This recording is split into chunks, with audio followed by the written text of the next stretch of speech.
Je m'appelle François Pirot. Je suis scénariste et réalisateur. Je suis né en Ardennes belge, à Neufchâteau. Je bois du café tous les matins, voilà. Ailleurs si j'y suis, c'est le nom de ton dernier film qui raconte l'histoire de Mathieu qui, sur un coup de tête, s'enfonce dans la forêt qui est devant chez lui. Pourquoi cette histoire? J'avais envie de montrer aujourd'hui quelqu'un qui met tout sur pause et qui se déconnecte et ne fait rien.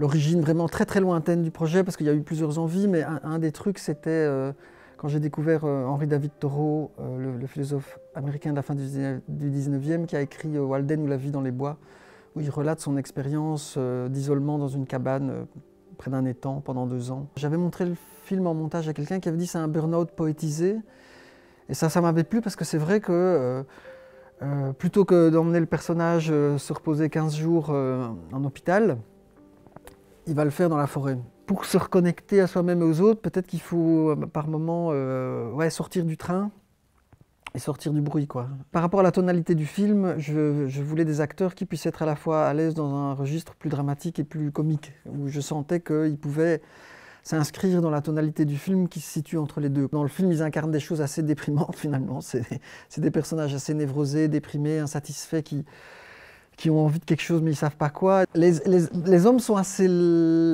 lâches, enfin ils ont peur en tout cas de... Il y en a un qui a peur de vieillir, il y en a un qui a peur de vivre seul, il y en a un qui a peur de s'engager et d'être père. Alors, ce ne sont pas des super-héros, ça c'est clair. Voilà, ce sont des personnages qui ont des défauts, qui sont fragiles, qui ne sont pas très solides. Mais ça n'en fait pas des personnages haïssables pour autant. Enfin, moi justement, j'aime assez bien dans les récits me reconnaître aussi dans mes propres limitations et lâcheté. Et c'est vrai que je mets en scène des personnages qui sont pas... qui n'ont pas nécessairement ni une force de caractère, ni... voilà, qui ont des défauts, qui ont des lâchetés, des failles. Les personnages féminins sont plus forts que les personnages masculins, mais ça, c'est quelque chose auquel j'ai tendance à... Enfin, que je constate en fait assez souvent aussi, voilà. Alors il se fait que la maison est finalement une maison d'architecte avec certaines caractéristiques assez intéressantes, qui est peut-être un peu plus singulière que ce que je voulais, mais qui a une espèce de froideur aussi qui m'intéressait. Quand on cherche des décors, on essaie aussi de faire en sorte qu'ils soient un peu à l'image de l'état des personnages.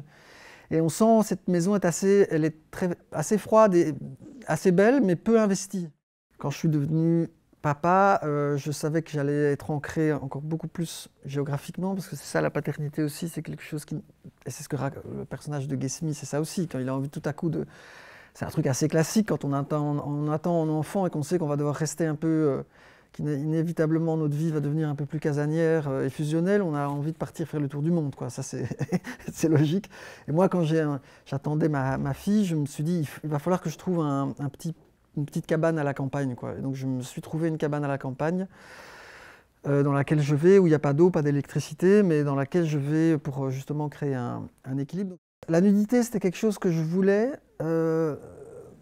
pas évidemment dans un but de marketing, parce que dès qu'il y a quelqu'un de nu dans un film, on sait qu'on peut construire le marketing du film autour.